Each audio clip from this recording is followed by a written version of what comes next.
Evelyn Carter had only been inside the house for 5 minutes when she felt that strange pressure in the air, heavy and watchful, like the walls were listening. She brushed it off as nerves, the excitement of moving into a new place. But when her younger brother, Daniel, pointed to the laminated sheet of rules taped to the front door, her stomach tightened. The words looked old, smudged, and impossibly specific. Evelyn laughed nervously, but Daniel's smile faltered. He swore he saw one of the rules flicker, the letters rearranging themselves as though the paper was alive. Evelyn told herself he was imagining things, yet she couldn't shake the thought that the house had welcomed them, and it had chosen them. And once the door closed behind them, she realized with a shiver that it had also locked. When I first stumbled across the listing for the house, it felt like a miracle. Rent was low, the photos looked cozy, and it was far enough outside the city to give me the quiet I craved. I had been desperate to find a place I could afford, so when I toured it and saw the tall, slanted ceilings, the polished wooden floors, and the small garden out back, I signed the papers almost immediately. The landlord wasn't there in person. He left the keys under the mat with a note telling me to make myself at home. That detail struck me as unusual, but I brushed it aside. Maybe he was busy. Maybe he trusted people too much. Either way, I was too eager to settle in, to care. The house felt old but not abandoned. The kind of place where every corner smelled faintly of dust and pine. The kind of place that seemed to sigh when the wind pressed against its frame. On my first evening I walked room to room, flicking on lights, noting the way shadows clung to the corners longer than they should have. I told myself I was imagining it, that I was simply tired from moving. But as I made my way toward the front door to lock it for the night, something else caught my eye. There, taped firmly to the inside of the door, was a laminated sheet of paper. The title at the top was bold, each letter dark and sharp, House Rules. My stomach tightened, but curiosity kept me reading. The rules weren't long, but they were oddly specific, almost childlike in their precision. Never leave food out overnight. Never go into the attic. Never look out the windows after midnight. Never, under any circumstances, open the basement door. I stared at the sheet for a long time, waiting for some sort of explanation. But of course there was none. I thought it might be some kind of quirky joke, a relic from a previous tenant who had a strange sense of humor. Maybe it was the landlord's way of being strict without being present. Whatever the case, I laughed quietly to myself, shaking my head. It didn't bother me enough to take it down, so I left it taped where it was. That night, after arranging my mattress on the floor and unpacking just enough clothes to get through the next few days, I finally allowed myself to relax. I lay in bed with my phone in hand, scrolling mindlessly, the creaks and groans of the old house surrounding me. The silence outside was heavier than what I was used to, but I convinced myself it was a blessing. No sirens, no yelling neighbors, no traffic buzzing at all hours, just quiet. I should have been comforted by that, but as the minutes passed, the silence began to feel less like peace and more like suffocation. Around midnight, just as I was about to drift off, I heard something faint coming from within the walls. At first it was a soft scratching, the kind you'd expect from a mouse or maybe a raccoon in the crawl space. But the longer I listened, the less animal it sounded. The movements weren't random. They were deliberate, dragging noises that shifted from one side of the wall to the other, slow and steady. I sat up in bed, straining to hear. My heart beat fast. The room suddenly too hot, the air too heavy. I told myself it was nothing, old houses make sounds. Everyone knows that. Still, I couldn't shake the feeling that whatever was making those noises wasn't small. It sounded heavy, almost human, as though something large was pressing its weight against the inside of the walls, testing them. I tried to ignore it, clutching the blanket tighter and shutting my eyes. But the sounds grew closer, clearer, until I swore they were just a few feet away, right beside me. Then, as suddenly as they had begun, they stopped. The silence that followed was unbearable, louder than the noise itself. I lay there, frozen ears straining for any sign of movement, and for a few moments, I almost convinced myself it was over. But then came the sound that made every muscle in my body tense, a slow, heavy pressure pressing down on my bedroom door. Not knocking, not rattling, just weight, like someone or something was leaning against it from the other side, testing the strength of the lock. My eyes darted to the laminated paper I had left on the front door earlier that evening. The words burned into my memory. The rules suddenly didn't seem like a joke anymore. The next morning, I woke with a dull ache in my chest, the kind that comes after a night of restless sleep. Sunlight poured weakly through the blinds, chasing away the heavy fear of the night before, but I couldn't shake the memory of that weight pressing against my bedroom door. When I finally gathered the courage to get up, I checked the door carefully. It was still locked, the wood unmarked, nothing to suggest that anything unusual had happened. Yet when I walked through the hallway toward the front door, a cold unease gripped me. The laminated sheet of rules was still there, taped neatly in place, but it didn't look the same. The edges, which had been crisped the night before, now curled slightly, as if moisture had touched them. The ink of some of the words looked smudged, like damp fingers had dragged across the page. I stood staring for several minutes, my throat dry. It felt absurd to imagine that something had handled it during the night, but the longer I looked, the more certain I became that I wasn't imagining it. I spent the rest of the day trying to stay busy. I unpacked more boxes, set up a desk near the window, and told myself to stop thinking about rules or noises in the walls. But a gnawing feeling clung to me all day, like a shadow following me from room to room. Every time the floorboards creaked, I froze. Every time a gust of wind rattled the siding, my heart jumped. The house didn't feel like mine. It felt borrowed, watched, like I was intruding on something that had been left alone too long. When the sun set, dread began to crawl back in. I made a point of following the first rule exactly. I scrubbed the dishes, wiped down the counters, and checked twice that no food was left sitting out. The rules weren't funny anymore, not after last night. I didn't want to risk breaking them, even if I didn't fully believe in them yet. By the time I got into bed, it was just past 11. I lay there in the darkness, the house surrounding me with its creaks and groans. Minutes dragged by, my eyes refusing to close. I could feel the rules lingering in my mind, especially the one about the windows.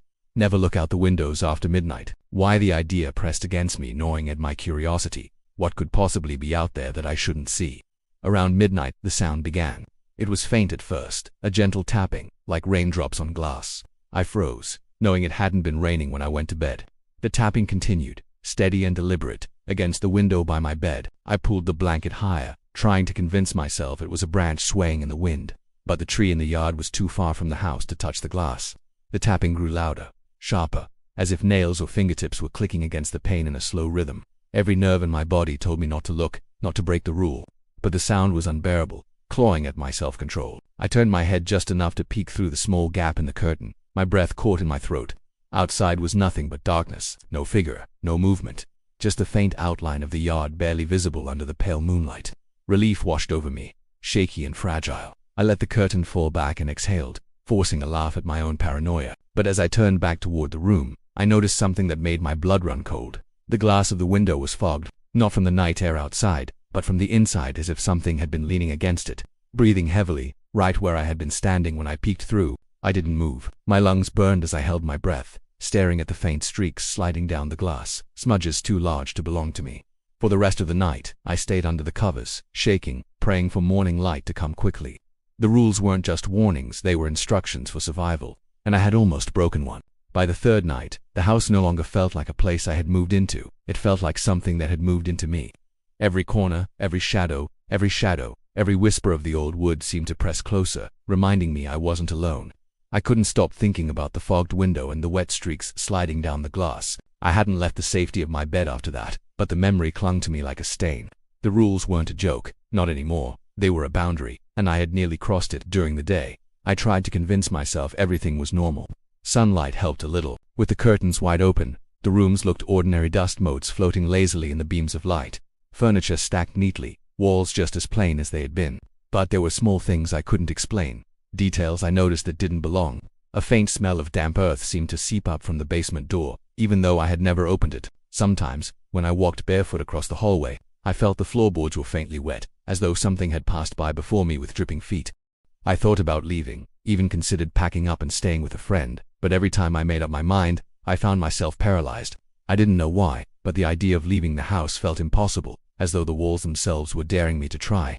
The laminated paper on the door didn't help either. I checked it constantly, and each time it looked a little worse, edges curling more, the ink faintly blurred, as though someone touched it in the night when I wasn't watching.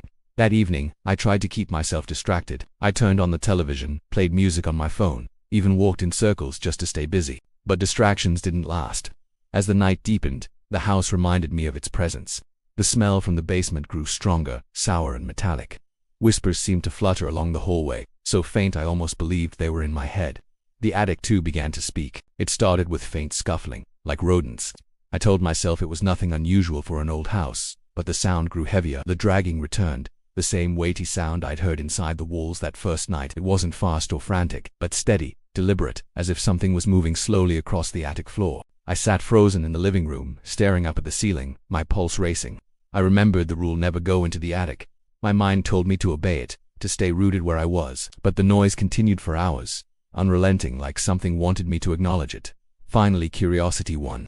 I grabbed a chair from the kitchen and stood beneath the attic hatch, pressing my ear to the thin wood. The scraping stopped instantly. The silence that followed was suffocating. I pressed harder, straining to hear, my breath shallow. For several long seconds nothing happened. I was about to step down, relief flooding through me, when I heard it. 3 knocks. Slow, deliberate, directly above me. The sound jolted through my body like electricity. It wasn't random, it wasn't the settling of wood or the noise of pests. It was communication, acknowledgement. Whatever was up there knew I was listening, and it was answering me. I staggered back, nearly tripping off the chair, my eyes fixed on the square of the attic hatch. The silence that followed was worse than the knocks. My skin crawled with the certainty that something was crouched directly above, waiting for me to open the hatch, waiting for me to break the rule. I didn't sleep that night. I sat in my bedroom with the light on, clutching the blanket like it could protect me. My eyes kept darting to the ceiling, half expecting the hatch to swing open. And though it never did, I knew it was only a matter of time because the rules weren't protecting me anymore. They were restraining something else. And that something was beginning to notice me more clearly with each passing night. I was no longer counting the days. The house had swallowed time, stretching it into a constant dusk of dread and sleeplessness. By the 4th night I had stopped trying to convince myself that the rules were a quirk of the landlord or an old tenant's idea of a joke. They were warnings, and even following them perfectly didn't make me feel safe anymore. The atmosphere in the house had changed. It felt heavier, like the air itself was aware of me, pressing down, waiting for me to slip up. I barely left my room now except to clean obsessively. Every crumb, every scrap of food was scrubbed away as soon as I finished eating. The first rule was the only one I felt in control of, but even that seemed pointless, because something was still moving around at night. Some mornings I would find tiny wet footprints along the hallway, like a child's but longer, the toes too pointed and the arches strangely high. They would always stop right outside my bedroom door, and never a single print inside. Sleep was a memory. My nights were spent sitting upright on the bed, staring at the door, listening. The sounds had shifted from the attic to the rest of the house now. Some nights I would hear the soft rattle of silverware in the kitchen. Other nights the low creak of the hallway boards, as though someone was pacing back and forth just outside my room. Once, I worked up the nerve to leave my room and found all the knives in the kitchen stuck upright in the wooden table, their handles trembling slightly as if they had just been placed there seconds before. I backed away and locked myself in my room until morning. But it wasn't just the attic anymore. The basement had begun to draw my attention in a way that felt unnatural, like a slow pull. The door to it had always been shut tight, its handle cold and unwelcoming. By the 4th day, the smell coming from behind it had grown stronger, mixed with wet soil and something metallic that made me gag. I tried to ignore it, but one morning the door stood slightly ajar, a thin line of blackness opening into a void I couldn't see. My stomach twisted. I pushed it closed as hard as I could and shoved a heavy chair in front of it. When that didn't feel like enough, I found nails and hammered the door shut until the wood splintered under my hands. That night, lying awake, I heard it.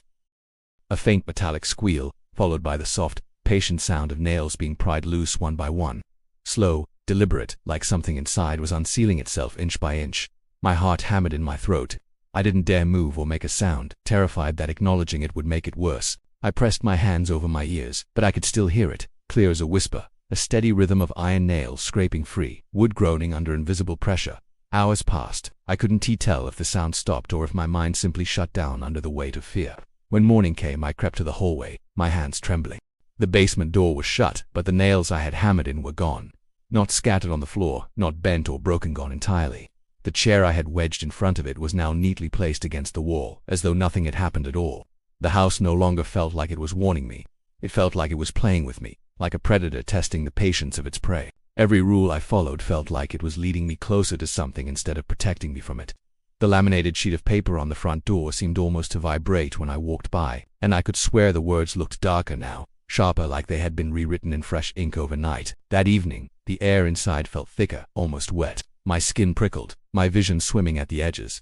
As darkness settled, I sat in my room with every light on, clutching my phone, though I hadn't had the courage to call anyone. The house was awake, every sound deliberate, every creak purposeful, and somewhere below me, in the blackness behind that basement door, I felt it, something waiting, patient, inching closer every time I blinked. I didn't sleep, not even for a moment, because I knew if I closed my eyes I'd hear the nails again, and next time, it wouldn't stop at the door.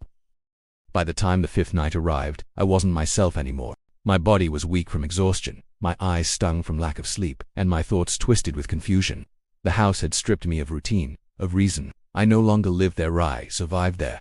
Every sound was sharper, every shadow longer. I could feel the rules pulsing inside my mind, whispering warnings I already knew but could not escape. That night, I noticed the laminated sheet again. I hadn't dared touch it since the first day, but something about it was different. It caught my attention as I walked past the door, glowing faintly under the dim hallway light. When I leaned closer, my stomach clenched. The words had changed. The rules I'd memorized were still there, but beneath them, a new line had been added. The ink looked fresh, the letters darker than the rest. You should not have moved here. I stared at the words for a long time, my breath shallow. My hands shook as I backed away, but the further I moved, the stronger the house felt around me. The walls groaned as though stretching. The ceiling shuddered like something heavy was crawling across it, and the floor trembled under faint movements I couldn't see. That night, I locked myself in my bedroom, every light blazing. I tried to sit still, tried to ignore the pressure of the house breathing all around me, but the silence didn't last. A sound rose slowly from the walls, scraping, dragging. The rhythm of something circling me from within the plaster and beams. My ears ached with it, the sound like nails raking against bone. Then, without warning, the walls fell quiet. The silence was worse. I clutched the blanket tight and dared to glance at the door. My heart froze when I saw it. The laminated sheet, the one that had always been taped to the front door, was now taped to my bedroom door. The rules stared back at me, glowing faintly in the darkness, but the words were shifting, crawling like insects across the page.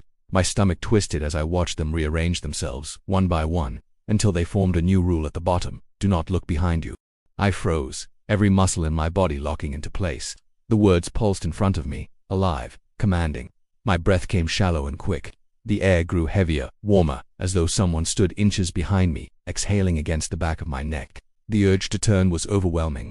My instincts screamed at me to look, to confirm I was alone, but I wasn't alone. I could feel it. The pressure of eyes bore into me, the weight of something enormous and patient hovering just out of sight. My skin prickled, sweat sliding down my temples as I sat perfectly still, too afraid to obey my instincts, too afraid to break the new rule. The room grew colder then, the light from the lamp dimming as if something was swallowing it whole. The air buzzed faintly, the sound of static filling my ears. I wanted to scream, to run, but my body betrayed me, locked in place as the breath against my neck grew hotter, closer. The rules on the door shifted again. The letters melted into one another, dripping down the page like ink and water, until only one sentence remained. My heart hammered as I read it. It is already too late. I don't remember how long I sat there, trembling, my body numb with terror. The next thing I knew, the lights were gone. Not turned off, gone. A darkness thicker than anything I'd ever known filled the room, swallowing me whole. I couldn't even see the laminated sheet anymore. And then, finally, I heard it. A voice, low and broken, whispering directly into my ear. I couldn't understand the words, but I felt them. Heavy, final, the kind of voice that doesn't just speak, it claims. I never turned around. I don't think I could have survived if I had. But sometimes, when I close my eyes, I see shapes in the dark, shadows too tall and twisted to belong to anything human. Sometimes I wake to the sound of nails being pulled from wood, slow and patient. And sometimes I dream of the rules glowing in the dark, a new line waiting to be revealed. I haven't checked it again because I know the next one will have my name.